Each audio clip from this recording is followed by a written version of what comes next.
Salut à tous, c'est Antonin. Aujourd'hui, je vais faire une vidéo pour expliquer pourquoi j'ai quitté la France, comment j'en suis arrivé à venir au Brésil, à Recife dans le Nord, qu'est-ce que j'ai décidé de faire ici, pourquoi je l'ai fait et pourquoi je suis ici, quoi. Voilà. Avant de commencer la vidéo, n'hésitez pas à vous abonner, à mettre un pouce bleu, à commenter nos anciennes vidéos, à nous suivre. Pour la famille, aujourd'hui, j'ai décidé de vous expliquer pourquoi j'ai quitté la France, parce que je pense que c'est important que les gens aient ça en tête, en fait, que vous ayez ça en tête, que vous vous disiez pourquoi ça peut être quelque chose de bien pour moi, quoi. Et je vais vous expliquer un peu comment j'ai fait mon parcours. Moi, à la base, j'ai travaillé en France pendant un certain temps. J'ai travaillé en tant que livreur, j'ai travaillé à Planète Sushi, j'ai fait Uber Eats pendant un certain temps. Voilà, je me suis un peu débrouillé. J'étais toujours dans une optique de mettre de l'argent de côté. J'ai toujours mis de l'argent de côté. J'étais toujours dans une optique de je vais monter un business, mais je ne savais pas en fait quel business j'allais monter et qu'est-ce que j'allais faire en fait. J'étais juste dans l'optique. Pour l'instant, je mets de l'argent de côté et après, je verrai ce que je fais. Donc, à partir d'un certain moment, j'avais quoi, 20, j'avais 23 ans. Ça faisait quoi à peu près, bon, j'ai commencé à travailler, je devais avoir 16 ans, 16, 17 ans. En même temps, j'ai eu mon bac, après j'ai arrêté l'école, après j'ai repris j'ai eu mon bac, j'ai arrêté l'école, après j'ai repris un BTS en management des unités commerciales. Donc j'ai un peu travaillé aussi dans un supermarché Picard, supermarché surgelé. Et en fait, j'en ai retenu une chose très importante, c'est que j'ai vu que c'était quelque chose qu'en fait, c'est pas que ça m'intéressait pas, ça m'intéressait, mais je me disais, est-ce que je veux ça pour ma vie en fait? Travailler toute la semaine, être stressé, vivre beaucoup et tout. D'ailleurs, j'ai fait ma deuxième année de BTS là-bas, à Picard. Et à la fin de mon stage, en fait, de mon alternance, mon responsable, qu'est-ce qu'il m'a dit? Il m'a dit, ouais, qu'est-ce que tu en as le plus retenu? Et en fait, je lui ai dit une phrase qui pour lui a semblé être une phrase arrogante, limite insolente, mais qui était la réalité. Je lui ai dit, moi, personnellement, en fait, ce que j'en ai le plus retenu, c'est que je n'ai pas envie de faire ça de toute ma vie. Je n'ai pas envie de vivre comme ça, en fait, de me sacrifier pour une grande société, pour, en fait, je me sentais un peu limité. Je comprends qu'il y ait certaines personnes qui se disent que ah ouais, c'est bien, c'est cool, etc. Et je respecte tout à fait ça. D'une certaine manière, c'est une sécurité et c'est une possibilité d'évoluer. Mais moi, personnellement, ça ne m'allait pas en fait. Moi, mon caractère, ce que j'avais envie de faire, créer des choses, avoir toujours des nouvelles choses, voir des choses, pouvoir voyager, ce n'était pas ce qui m'intéressait. Et en plus de ça, j'en avais marre un peu d'habiter en France. Voilà, j'en avais marre, je sentais que j'avais besoin de changement en fait. Donc, j'ai fini mon BTS, j'ai continué de travailler un peu. Il y a eu la période Covid et tout. Je suis resté chez moi en 2020. Et c'est là où j'ai décidé en fait de voir autre chose. Donc, je suis venu avec un ami à moi. Je suis venu ici au Brésil parce que je suis brésilien d'origine. Donc, j'ai l'habitude de venir ici. Déjà, je venais en vacances. Et je me suis dit, je vais aller au Brésil. Je vais voir s'il n'y a pas quelque chose à faire. Donc, qu'est-ce que j'ai décidé de faire en premier? Venir 3 mois. Donc, je suis venu 3 mois. Je suis resté en vacances. J'essaie de regarder un peu les business qui étaient possibles de faire. Au début, je me disais, ouais, je vais monter un restaurant, je vais monter des choses qu'en fait, j'étais à côté de la plaque parce que ça ne me correspondait pas et ce n'est pas ce que j'ai envie de faire en fait. Mais c'était l'idée que j'avais de base. Et de nulle part, en fait, j'ai rencontré mon associé actuel, Thiago, qui en fait était dentiste. On s'est rencontrés dans l'endroit où on habitait en fait dans la résidence. Et tout a commencé de ah, vous êtes français, bonjour, blablabla. Il a réussi à parler 2, 3 mots français. C'est comme ça qu'on a commencé à se parler. Suite à ça, on a commencé à parler de plus en plus. Qu'est-ce que tu fais dans la vie? Ah, je suis dentiste. Je suis venu de ma région de base parce que je vais être gérant ici, etc., etc. Lui, il habitait dans le nord, vraiment à Belém, ça s'appelle. C'est vraiment dans le nord. Et nous, moi où je suis, c'est Recife, c'est le nord-est en fait. C'est collé à la plage sur la côte. Et voilà, il a commencé à me montrer et tout. Je lui ai dit, ben, montre-moi un peu comment c'est. Donc, j'ai commencé à aller passer une journée avec lui, 2 journées, voir comment ça se passait, les cliniques, etc. Et qu'est-ce que j'ai décidé?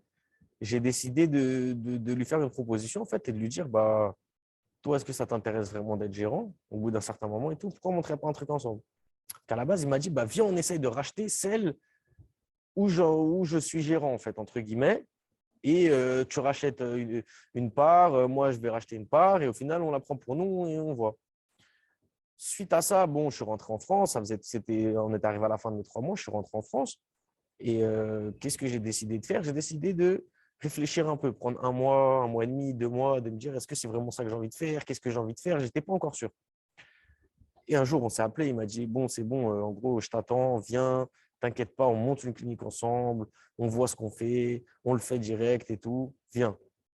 Donc, c'est ce que j'ai fait. Je suis parti. Je suis arrivé ici le 1er juillet. Donc, après, on a commencé directement à la création de son entreprise, commencer à voir l'endroit où on allait la monter, commencer à faire nos choses, commencer à voir qu'est-ce qu'on allait acheter en matériel, combien d'argent il nous fallait, etc. Moi, j'avais un peu d'argent de côté, enfin, j'avais mis de l'argent de côté, j'avais mis une assez bonne somme de côté. Et voilà, on a monté notre clinique. Ça nous a mis quoi? Ça nous a mis 6 mois pour la monter bien, de juillet à décembre. On a mis 6 mois. Janvier, on l'a inauguré. Et ça a vraiment commencé à commencer à vraiment travailler, à tourner vraiment à partir de février 2022. Donc, 6 mois après, à peu près. Et voilà, et maintenant, de plus en plus, comme je suis habitué à la vie d'ici, j'aime la vie d'ici, je ne compte pas retourner en France. Je me sens bien ici, plus épanoui, on va dire, dans ma vie. Et je gagne moins d'argent qu'avant. Mais j'ai une possibilité de croissance plus élevée et je fais quelque chose que j'aime vraiment, c'est-à-dire que j'entreprends. Et j'apprends beaucoup plus à entreprendre sur le terrain ici que si j'étais resté en France à travailler dans une société pour voir comment ça marche, à faire des petits boulots à droite à gauche. Ok, certes, j'aurais gagné peut-être plus d'argent, j'aurais mis de l'argent de côté, mais au final, qu'est-ce que j'aurais fait avec cet argent? À partir d'un certain moment, il n'y a pas besoin d'avoir des 1000 et des 100. Il te faut un petit pécule de base, certes, mais après, tu y vas et tu tentes, en fait, c'est ça. Le truc, c'est tenter, c'est de faire. Ça n'a rien de vouloir planifier le meilleur moyen pour faire ci, pour faire ça, parce que ça n'arrive pas, en fait. Jamais c'est parfait. Ça n'existe pas de monter un business parfait. Le truc, c'est de faire et d'aller petit à petit améliorer à droite, à gauche, continuer, etc. Et donc maintenant, là, 30 juin 2022, demain, ça fera 1 an pile que je suis là. Et ben voilà, je sais que j'ai envie de rester ici. Je vais rester ici pendant encore quelques années au minimum, je pense. Et je ne compte pas du tout rentrer en France. Et ce que je veux vous dire, c'est qu'en fait, réfléchissez vraiment qu'est-ce que vous voulez au fond de vous. Et que ce n'est pas une perte de temps. Même si tu pars 1 an et que ça ne le fait pas, tu vas rentrer en France et il se sera passé qu'un an. Et il n'y aura rien de plus qui aura changé exactement vraiment, tu vois. Et toi, personnellement, tu auras gagné une expérience énorme, en fait. Parce que tu vas voir les choses d'une autre manière, tu vas ouvrir ton esprit par rapport à certaines choses, tu vas rencontrer des gens. Mon niveau social, entre guillemets, ici, il a augmenté. Je rencontre d'autres types de personnes que je rencontrais peut-être pas forcément en France, parce que j'étais bloqué dans mon cercle, en fait, dans mon milieu. Je pense différemment. J'ai appris énormément de choses, en fait, beaucoup plus que ce que j'ai appris, entre guillemets, à l'école, avec ci, avec ça, avec comment gérer mon unité commerciale ou quoi. Je ne vous dis pas que c'est pas bien, il faut avoir des diplômes. C'est bien un peu d'aller à l'école pour se discipliner un minimum et un peu voir d'autres choses. Mais c'est vraiment sur le terrain qu'on apprend les choses. Je vous donne qu'un seul conseil, c'est de le faire, en fait. Hein.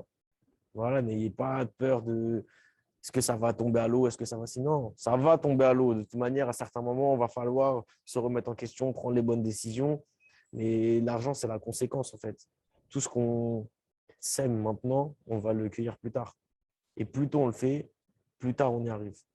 Donc voilà, c'était juste un peu pour expliquer ma situation ici au Brésil, le pourquoi du comment. Et j'espère que cette vidéo elle va vous motiver à vous aussi prendre vos décisions. Et si vous avez un rêve et que vous avez envie de le poursuivre, d'aller à l'étranger, de découvrir des choses, je suis persuadé que vous irez et que vous réussirez. Voilà. Avant de quitter la vidéo, si vous n'êtes pas abonné, pensez à vous abonner. Pensez à regarder les autres vidéos. Gabriel il fait énormément de vidéos aussi par rapport à sa vie de digital nomade. Donc voilà, ça peut être très intéressant.